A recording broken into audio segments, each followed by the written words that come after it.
तर नमस्कार मित्रांनो, आपण थ्री फेज सर्किटची क्वेश्चन सिरीज बघत आहे. तर त्यामध्ये हा नेक्स्ट क्वेश्चन तुमच्या स्क्रीनवर तुम्हाला दिसत आहे.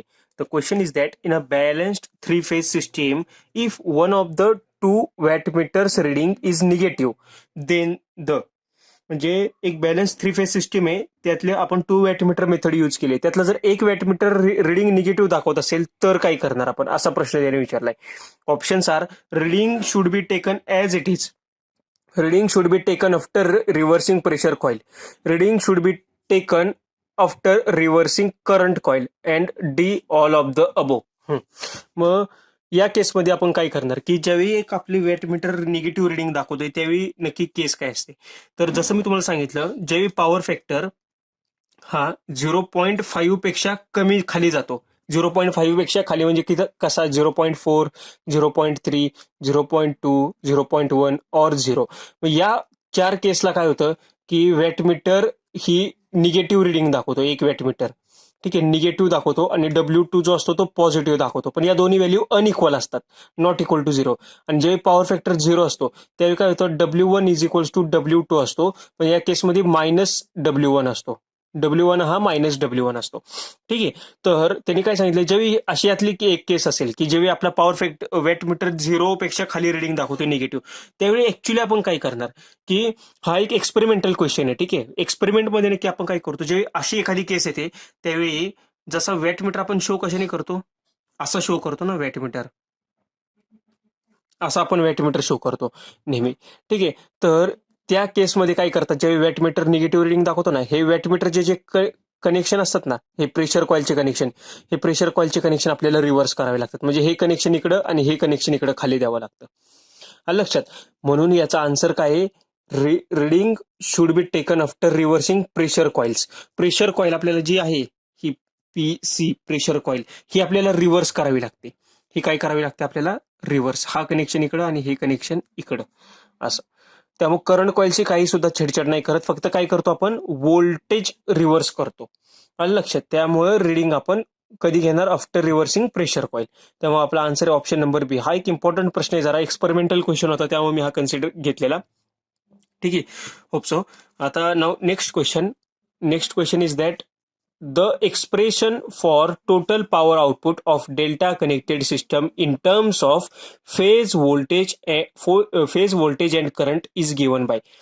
एक्सप्रेशन आहे टोटल पॉवरचं for delta connected system. Delta connected system साठी काय असतं पॉवरचं कनेक्शन एक्सप्रेशन. तर पॉवर ऍक्च्युली काय असते, power is equals to √3 VL IL cos phi. ठीक आहे. आता तुम्ही हे बघू शकता, पॉवरची इक्वल टू 1/√3 1/3, हे तर आन्सर नाही, त्यामुळे हे दोन ऑप्शन कॅन्सल झाले. नाव हा ऑप्शन बघा, 3 into V phase I phase cos five आणि √3 V phase I phase cos five. तर एक लक्षात घ्या, ज्यावेळी √3 घेतो ना आपण, √3 त्यावेळी इथं लाईन व्होल्टेज घ्यायचं, लाईन करंट घ्यायचं आणि कॉस फाय घ्यायचं. ठीक आहे. आता इथं आपण काय घेताना काय घेतलंय, इथं आपण 3 into V phase I phase cos phi. आता यातूनच हा फॉर्म्युला कसा डिराईव्ह झालाय की आता डेल्टा कनेक्शन सिस्टीमसाठी line voltage is equals to phase voltage असतं डेल्टा कनेक्शनला, आणि line current is equals to √3 into phase current असतो. राईट. मग मी आता काय केलं, हे √3ला √3 ॲज इट इज लिहिलं, हे लाईन व्होल्टेजलाच मी लिहिलं फेज व्होल्टेज. वाय? बिकॉज हे दोन्ही इक्वल आहेत, बरोबर. म्हणून इथं लाईन करंटला मी तर काय लिहिलं, √3 into phase current I3 into IPH आणि हा cos phi as it is. Now यातूनच काय हे झालं माझं, √3 आणि हा 3, म्हणून काय झालं टोटल 3, हा V फेज, हा I फेज आणि हा कॉस फाय. देअरफॉर हेच इक्वेशन यातून डिराईव्ह केलेले आहे. त्यामुळे आपला आन्सर आहे option number A is a right answer. 3 into V phase I phase cos phi. आता हे या रिलेशनवर तुम्हाला क्वेश्चन विचारतात mostly. VL is equal to V phase, IL is equal to √3 I phase. एक लक्षात, हे 3 फेज कव्हर करताना पहिल्यांदा तुम्ही काय करा, हे बेसिक त्यातले जे हे ते की इक्वेशन्स आहेत ते इक्वेशन आणि फेजर डायग्रामचा लेक्चर पुन्हा एकदा कंटिन्यू बघा तुम्ही. फेजर डायग्राम ते कशा ड्रॉ केल्या, त्याच्यामध्ये line voltage, line current, line voltage phase voltage या दोघांमधला phase angle, line current phase current या दोघांमधला अँगल, हे सर्व तुम्ही व्यवस्थित एकदा पुन्हा एकदा चेक करून घ्या. Now next question on your screen now. 3 delta connected resistors absorb 60 kilowatt while connecting to 3 phase line. If resistors are connected to star then power absorbed is. एक 3 डेल्टा कनेक्टेड रेजिस्टर्स आहेत आणि ते power किती absorb करतायत 60 kilowatt. ठीक आहे, ज्यावेळी ते 3 फेज लाईनला लावत असतील, म्हणजे हे असं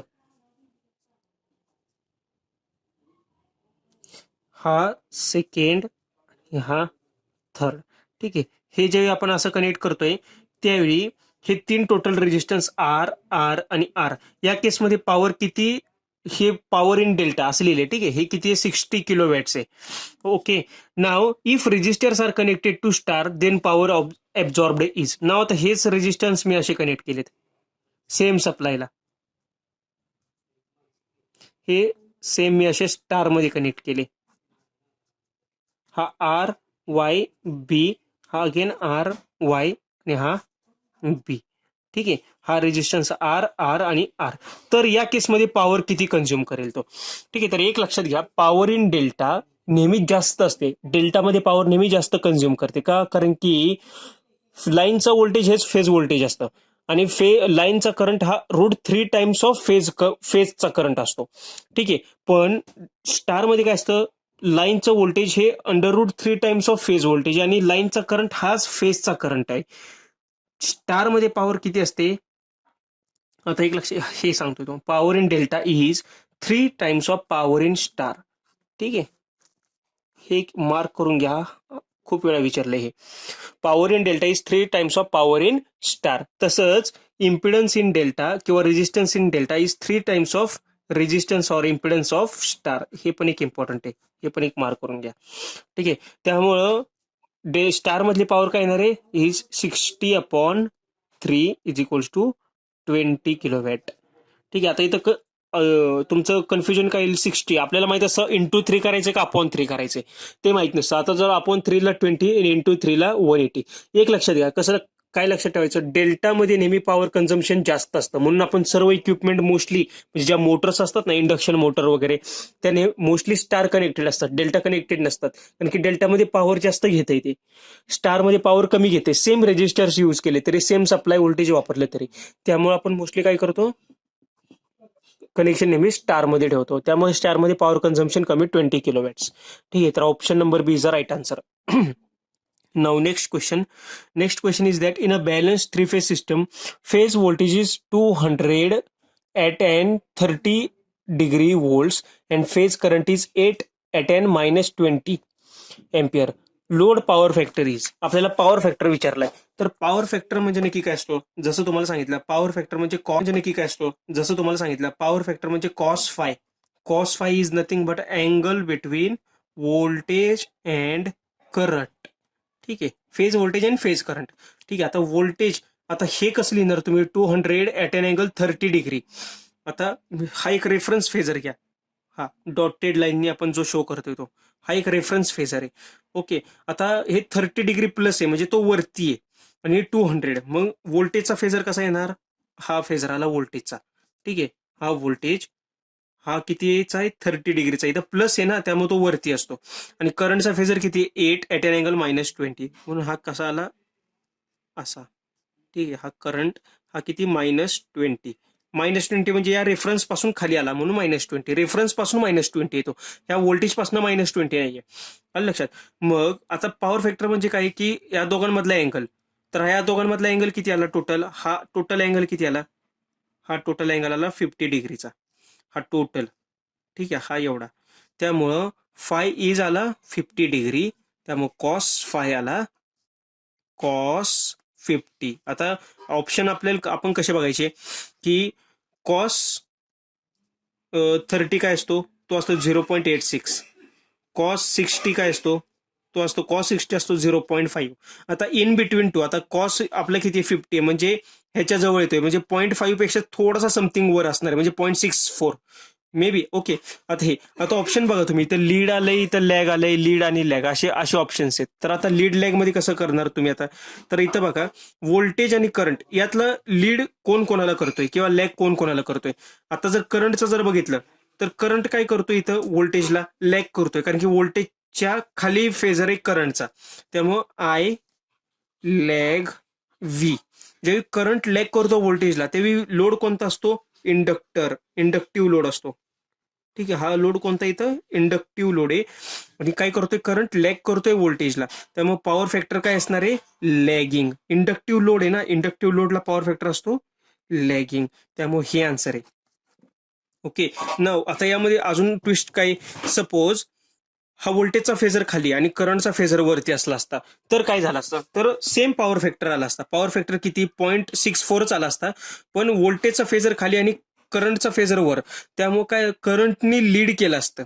करंटनी लीड केलं म्हणजे तो कोणता लोड झाला कॅपॅसिटिव्ह, त्यावेळी आला असतं 0.64 लीड, हा पॉवर फॅक्टर त्यावेळी आला असता. ठीक आहे, तर हा एक पॉवर फॅक्टरचा क्वेश्चन होता जो आपण कन्सिडर केला, तो आपण सॉल्व्ह केला. ठीक आहे.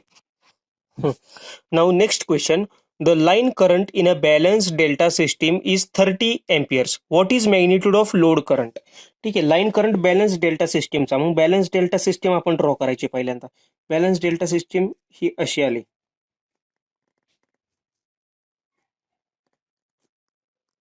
ठीक आहे, ही आली बॅलन्स डेल्टा सिस्टीम.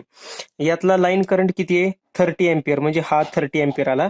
तर लोडचा करंट म्हणजे इथला करंट विचारलाय काय असणार आहे, तर जसं आतापर्यंत आपण बघत आलोय डेल्टामध्ये नक्की काय असतं, डेल्टामध्ये line current is under root 3 times of phase current असतो. आता यांनी लोडचा करंट विचारला इथं.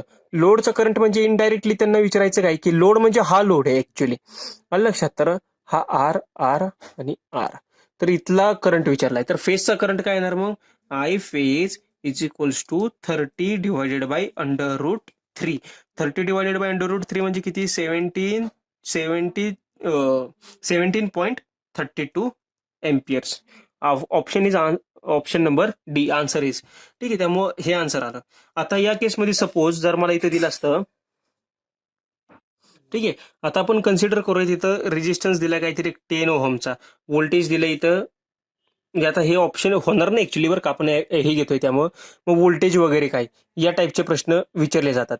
ठीक आहे, तर इथं जर रेजिस्टन्स 10 व्होल्ट असेल तर इथलं व्होल्टेज काय येणार. ठीक आहे, तर इथलं व्होल्टेज काय येणार की इथलं व्होल्टेज काढण्यासाठी आपल्याला इथला करंट किती येतोय 17 हा ठीक आहे 17.32. तर इथलं व्होल्टेज काय येणार बरं, V is equals to I into R. तर 10 इंटू 17.32 म्हणजे आलं 173.2 व्होल्ट, हे इथलं व्होल्टेज आलं. ठीक आहे, फेज व्होल्टेज आलं हे. आता हेच व्होल्टेज कुठं असणार आहे, इथं असणार आहे, कारण की हेच बघा, हेच कनेक्टिंग टर्मिनल इथं आलेले लाईन व्होल्टेज. मग हे सुद्धा व्होल्टेज किती आलं 173.2 व्होल्ट. ठीक आहे, तर हे इथलं व्होल्टेज आलं. मग पॉवर यात इथली पॉवर कशी काढणार, P is equals to 3 into V phase I phase into cos phi. Suppose जर कॉस फाय आपला असेल 1, तर काय येणार मग 3 इंटू व्ही फेज, मग 3 इंटू हे इंटू फेजचा करंट किती आहे 17.32 एम्पियर्स. मग एवढं आलं. तर तुम्ही काढू शकता, यातली पॉवर तुम्ही फाइंड आउट करू शकता, किंवा तुम्ही हा सुद्धा फॉर्म्युला यूज करू शकता, √3 VL IL कॉस फाय. ठीक आहे, तर √3 तर आहे, लाईन व्होल्टेज किती आहे 173.2, line current 30 into cos five 1, याने तुम्ही पॉवर यातली फाइंड आउट करू शकता. ठीक आहे, तर हे क्वेश्चन्स विचारले जाऊ शकतात. Okay, now again next question, what is phase relationship among the line currents in a delta system? Delta system मध्ये जे लाईन करंट असतात त्यांच्यातली फेज शिफ्ट किती असते असा प्रश्न विचारलाय. तर एक लक्षात घ्या, स्टार मध्ये आपण काय म्हणलेलं की आपण with respect to voltage diagram काढलेली, बरोबर ना, की असं आपण काढलेलं. स्टार मध्ये काय असं काय होतं, इथं व्ही आर काढलेला, इथं व्ही वाय, इकडं व्ही बी. तर स्टार मध्ये व्होल्टेजच्या मध्ये रिलेशन आपण विचारलेलं, व्होल्टेजमध्ये किती असतं 120 डिग्री. तसंच डेल्टामध्ये आपण in terms of current find out केलं, आय आर आय वाय आणि इकडे दिलं तर आपण I B.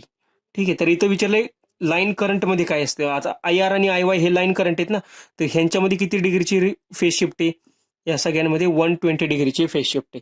Answer is option number C. ठीक आहे, तर तुम्ही एक काम करा, पुन्हा एकदा यामध्ये जर तुम्हाला रिव्हिजन करायचे असेल तर बाकीचे टॉपिक्स बघण्यापेक्षा फक्त ते फेजर डायग्रामचे टॉपिक्स पुन्हा एकदा व्यवस्थित बघा, ते व्हिडिओ पुन्हा एकदा बघा, कारण की ते थोडेसे समजायला टफ आहेत, पण ते इम्पॉर्टंट आहेत, कारण की त्यावरचे क्वेश्चन्स